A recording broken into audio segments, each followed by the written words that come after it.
Do I have to take finasteride if I get a hair transplant? What is your response to that? It depends. I know that everything seems like it depends, Yeah. but depends on the patient's condition and depends on the patient's perspectives of hair loss. Um, if that patient is asking me to do things, for example, like you said, a hairline, let's say an Ordo 3 wants to restore his temporal recessions, but he has a strong possibility of becoming an Ordo 4 or an Ordo 5 and it doesn't have a very good donor or enough donor to cover his future needs of hair transplant. Okay. So if the patient is not willing to medicate, we have to plan the hair transplant according to that. Okay. So you can do a hair transplant without medication, but you have to correctly choose the patients you want to work on those terms. It's just about patient selection. Not everybody should have a hair transplant if they are not on medication, okay? But there's a lot of people that can have a hair transplant without medication. It all comes down to patient selection. Are you seeing this screen? Yes. Okay. First of all, I'm sorry that this is in Spanish because it was a Spanish Congress. So this is just what it states here. It's this patient did his first surgery when he was 31. It was an FUT, 2,000 to 3,000 grafts on the frontal third, mid scalp, and a little bit on the crown. Like 4 years after that, he did a second hair transplant, another one just like that on the same areas. And he was happy with that.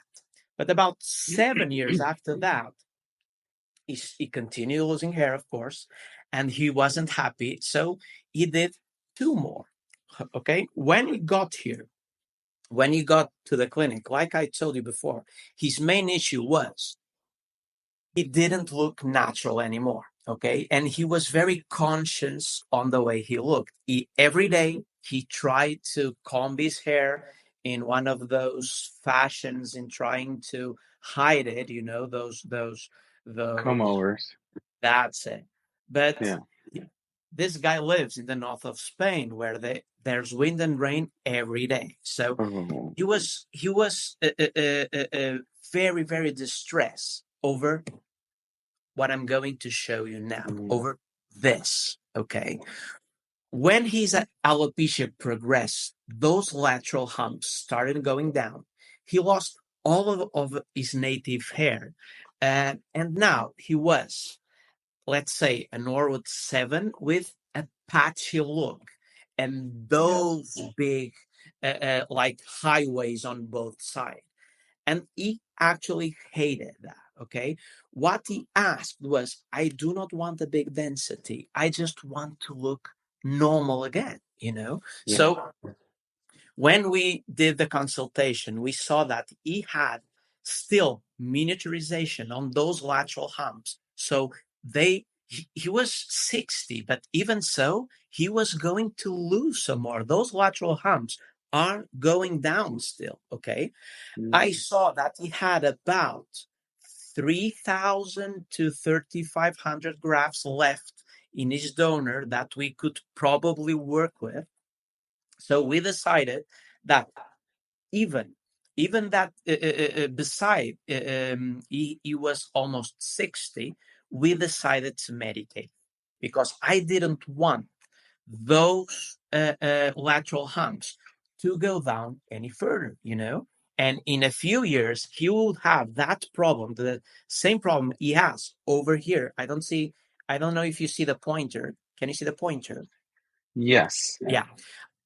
If we just fix this over here and did nothing about this miniaturization, in a few years, the problem he had here would just move down. So we put him on finasteride for a year. His urologist actually was very happy with that because he had a Enlarged prostate. prostate. That's it. So I wanted to put him only on like 3 days a week of the finasteride. 0.5. Yeah, and his urologist said, no, no, no, do it every day because it will improve your prostate. And he did, and he's extremely happy with that. So after a year, we saw that the miniaturization on those lateral humps improved. So I thought it would be safe to go in and fix the rest. So I plan for a conservative approach. Again, like 1,700, 800 grafts, something like that, to fix those lateral humps, to give density, to improve the density on that frontal third, and mid scalp. We plan that lateral hump surgery, with it's actually it's not something very common, right? I don't know when was the last It, time you saw a lateral hump surgery. Lateral hump surgery actually is something very good because it actually improves someone's look in a way, in a natural way. So we planned for pushing those lateral humps up and improving overall the density on those areas that were most needed. We did a conservative approach. I did not go into that area that I found miniaturization in the first consultation. Although the miniaturization improved, I didn't want to go there.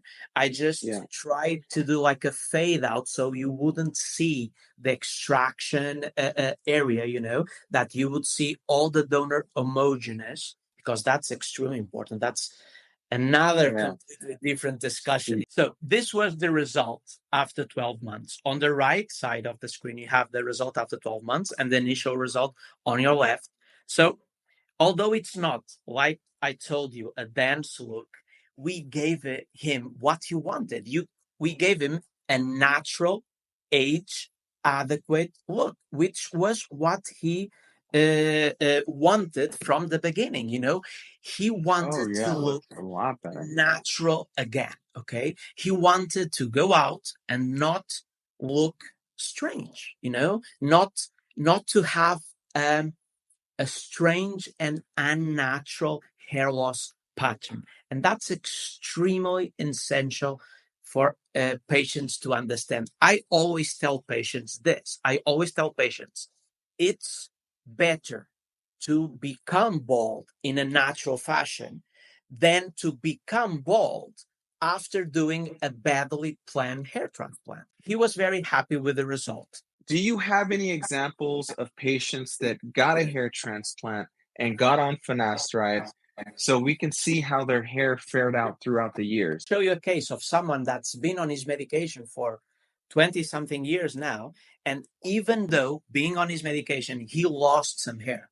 But the thing is, his family history of alopecia is terrible. It's catastrophic. If Mm. he didn't start his medication 20 years ago, he would be the exact same way as all his brothers, uncles, father, which is Norwood 6 and 7. So he decided almost 30 years ago, when he started losing his hair on his 20 something, because all of his family had severe alopecia. He knows what is coming on his way. So he decided to start on this new medication that everybody was talking about like 30 years ago. So he started on Propecia, he started on Finasteride. And that allowed them to maintain that hair throughout these years. It does not have a very frontal dense, high density, but compared to all of his family, he's great. I never forget the first time he came to the consultation, he told me, Doc, whenever we get together, the family, for holiday seasons or something like that, he says, I'm the only one sitting at the table that has hair. He had a very good donor, actually. He had more than 8,000 grafts on that donor. It was an excellent donor. Wow. So we decided to go ahead with the 3,500 graft surgery for the frontal third and for the transition towards the mid scalp, just to try to give him back his hairline. We had about 60 follicular units per square centimeter. And after 12 months, Wow. this is how it looks. He does not have, like we talked before, an aggressive hairline. He has a hairline adequate to his age and adequate to his anatomy, and he's perfect. He's very happy. But this could never have happened if he didn't medicate. That's the big difference. Should you remove the grafts from the hairline, like if someone gets the hairline botched, or should you camouflage it and only remove the ones that are necessary? I'll give you my opinion, but I want to hear your opinion first. It all depends. Okay. Mm. We know that reimplanted grafts, those grafts that you take out of the hairline and reuse on a different area, those grafts, some of them will not survive. Okay. There have been several studies on this subject, and the survival rates of relocated grafts, okay, let's call it that way, everybody has gotten almost to a consensus that about 40 to 50, 60% of those grafts will survive. The important thing here for you to know is when you are relocating those implanted grafts, they will not all survive, Melvin. So that's a very important notion, okay? So depending on your donor capacity, on your, let's call it donor capital, what you have to work with, you can try to use them, okay, or not, or kill them directly. It all depends as well on the work that has been done before. If that patient has a very low hairline and you have to remove a lot of grafts and you have to punch them out, you will leave a lot of scars in an area on the patient's face that is very noticeable, okay? So there's a lot of factors that come into place when you decide what to do with those wrongly placed grafts, okay? You have several options. So you can take them out, you can punch them out and place them in another place. You can kill them with epilation, like laser or electric epilation. I can show you some cases. There isn't one single best approach. Like I told you before, every case is different. Every case has to be approached through different angles. So a key element on patients that end up doing a bad hair transplant is lack of information. And there's a common point. That common point is they did not do their research before. That's the real importance of internet forums like yours and other communities where people get together and talk about hair transplant. Information actually is absolutely key. You mentioned the number one characteristic of all repair patients are that they didn't do their research. And I think that's absolutely key. I mean, that's why I'm so passionate about the Hair Restoration Network, is because it literally is giving people free information. But another thing that I've noticed is that repair patients come, they have a repair, and a lot of the times they're still unhappy. And one thing that they have to realize is that, like you mentioned, it's a one-way street. Once you have a hair transplant and it's botched and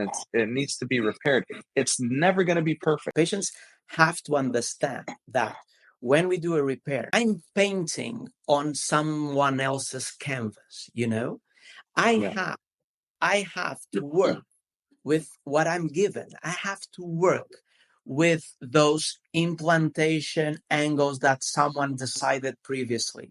I have to work with skin that is not normal skin. It's full of fibrosis. I have to work with very bad conditions. Patients have to understand also something which is very important. When you see a bad hair transplant, you see only misangled hairs. You see only an unnatural look. This is a guy that came in complaining that he had a hair transplant done before, and the hairline was completely wrong. He was very unhappy. The hairline had those horrible macro irregularities. See that? And the hairline was completely plagued with multiple grafts. And they implanted hair in places where he never had hair before. Okay, they did actually what is a feminine hairline. Okay, Mm. they did not do a masculine hairline. They feminilized, they androgenized his hairline. So that's what happened. They implanted hair in places where he never had hair, with angles, exiting angles that should never be done in that way. So he wanted to remove all of that and go back to his native hairline. So that is his native hairline. So what can you do with all of that which is there? Okay, so that's the decision here. In here, you can see the implantation of those hairs was done in a row fashion, like in Yeah. implantation lines. And there was no integration whatsoever with this native hair on the back. Besides that, they completely mingle his donor. You have those big scarring on the donor that uh, uh, uh, uh, um, and he could not use the hairstyles he liked to use. Even with that hair a little bit longer, you could see all of that bad scarring. Catchy. So in video, because we should see all of these things in video, because you see it a lot better than in pictures. If you can see that video, you can see what I was talking about. Look at all of those angles over there. Look at the lack of integration with that implanted hair. He told me, I cannot go outside without my hat. And this guy lives on the beach. He lives in the south of Spain. So almost the entire year here he lives outdoors and he cannot do that anymore. Yeah. How can we fix that? These are some of the common mistakes we see done, and some of the common problems we see. We see the window effect. We have depletion all over the donor. We have this bad scars, and we have this like moth-like pattern, like eaten by moths. This is extremely difficult to deal with. What can you do to fix this? There's something that you probably have heard, which is called homogenization of the donor. Okay, when we try to homogenate the donor, we try to make it look even all throughout. Okay, but there's a problem. When you do that homogenation, when you have to go inside a certain area of the donor that we call transition area, it actually is not safe zone. Okay, we have to Yeah. be aware of that. If we want to homogenize completely that donor, we have to extract hair from places probably that hair is DHT sensitive, and one day it may fall down. So this like little fringe you can see here that I'm Yeah. pointing, that's hair which is 5-DHT sensitive. This hair probably will fall down. So you have to be aware of that. And when you are implanting, you have to put that hair, you have to implant those little grafts in places. If they one day miniaturize, it won't affect the hair transplant look. We had to pull that hair out. Okay, we had to punch out a lot of those grafts, and we had to, in this case, I used electric epilation to take some of those hairs from this area over here. So some patients we can punch out these grafts, but other patients we cannot, because we would leave a lot of scarring here. So how can we decide which patients to do one technique or the other? We just have to take a closer look to all of the scars the patient has around. Okay, this area over here, we had to take it out with electric epilation.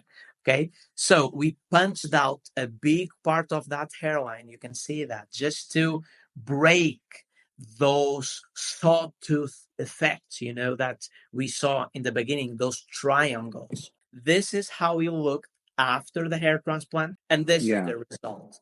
After 1 year post transplant, that hairline is not the best of hairlines, but it's the best possible hairline. And that's exactly what you said before. This is not optimal conditions. We do the best that we can with what we are given. So this is the best hairline that we could do. So the integration of the hair was very nice. That's the final look of the guy. Okay. He was very happy with the result. This is the result that you can see again in video to see the integration. He has one of those very coarse Mediterranean hairs, you know. It's Yeah. actually very difficult to get a natural appearance and natural integration with this kind of hair, but he was very happy with the result. You can see he has a natural look. Regarding his donor, we tell them to use SMP. SMP actually is a good tool to use on this kind of donors. On your right, you can see him after SMP. He can even use like one of those fade haircuts, see? It's a very good tool to use. See the video? Yes. With bright sunshine. Let's see an example of a hairline where you just said, you know what, just take it all off. Just try to undo what was done. What you are seeing now is native hairline, okay? Before the botch hair transplant. He's someone with a naturally high forehead, okay? Yeah. His frontalis muscles go up here, okay? And this is something that always made him feel uncomfortable, but it's is anatomy, okay? On a side look, you can see that this is his natural shape, okay? And besides that, he has something very special. Okay? He has two worlds, one on the left and one on the right. Then I'll show you with shaved hair because they actually look very pretty. They are very, very nice to see. So this guy with a very normal donor went to one of those hair mills, okay? And this is what they did to him. They implanted like 3 centimeters almost on top of his frontalis muscles. This is like 1 or 2 weeks after the hair transplant, after the scabbing went away. See the natural inclination of his hair, the natural wave that he has. See that? Yeah. Okay. So this is what they did. Okay.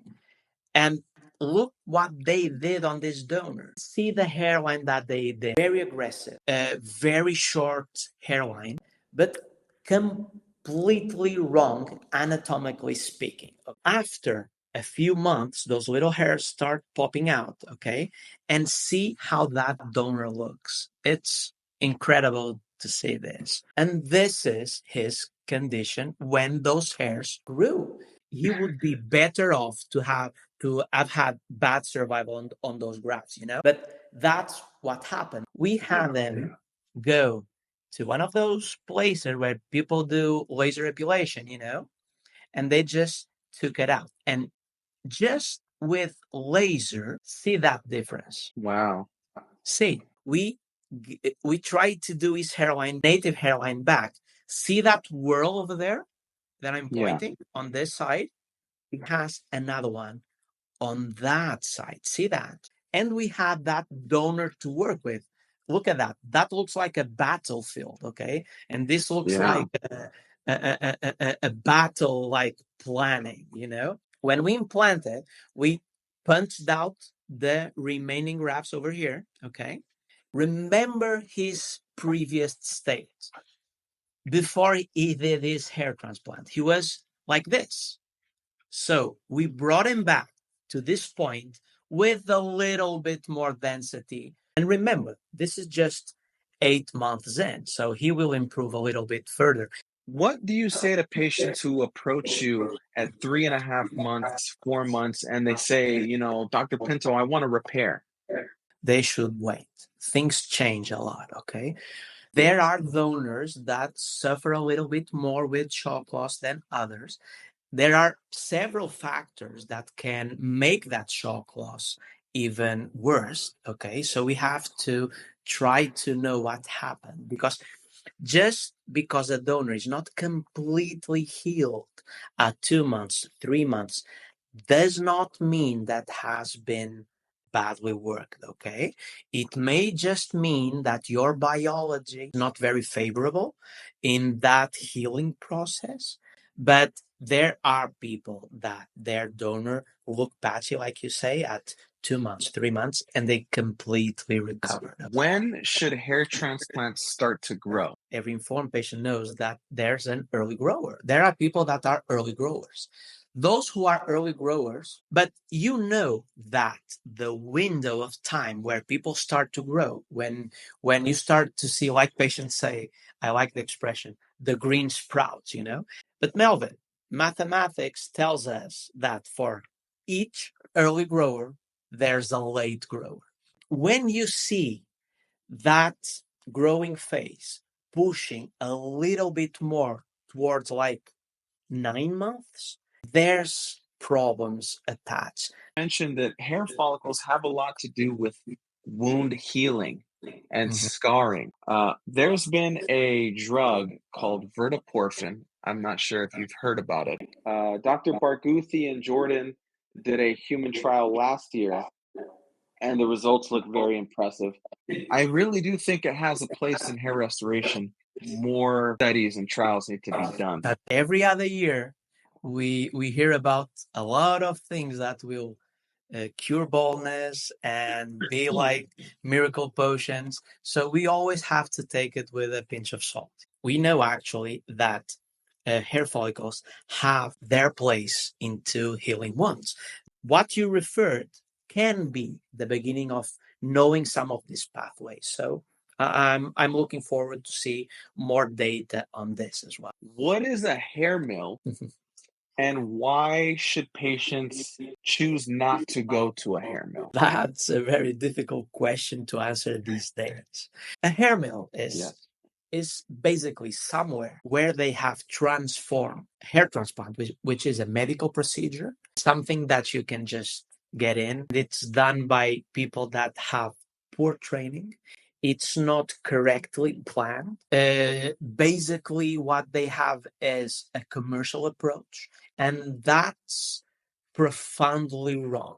So for me, a hair mill is any clinic that performs multiple surgeries without the presence of a doctor, without a doctor being involved in the procedure. So, for example, if you go to a clinic and the doctor's name is on the clinic, maybe it's their name and the clinic, and in those operating rooms is groups of usually young technicians that are doing the entire procedure and the doctor is only drawing the hairline, that is a hair mill. That is a place where there's no way to control the outcome. A lot of these hair mills will actually do a type of marketing where they do a free hair transplant to a celebrity. The hair mills, they know who is their best team. If you're famous or someone who's famous and they know that procedure is going to be broadcasted, they're going to use their best team. That won't happen for the average person. It's a bit like Russian roulette. Do sometimes these patients get good results? Sure, it's averages, right? More than 1,000 procedures a year. You're going to have at least a dozen procedures that turned out well. And those dozen is what you're putting on your Instagram and social media. You talked about having some good work to show. Even a bad clock is right 2 times a day. Okay. Yeah. So if you do 3,000 surgeries a year, you will have someone who is blessed by biology, okay, and can have a good result. Yeah. No, I agree. I'm gonna let you go, Dr. Pinto. Do you want to give any of your contact information? Now, it's very easy to find us out. Just go online and click Bruno Pinto or Clinical Porto or search us in YouTube. We have our YouTube channels, our social media. Okay. So it's very easy to find out about us and contact us. Thank you so much. Let's do this again. Let's shoot for next year.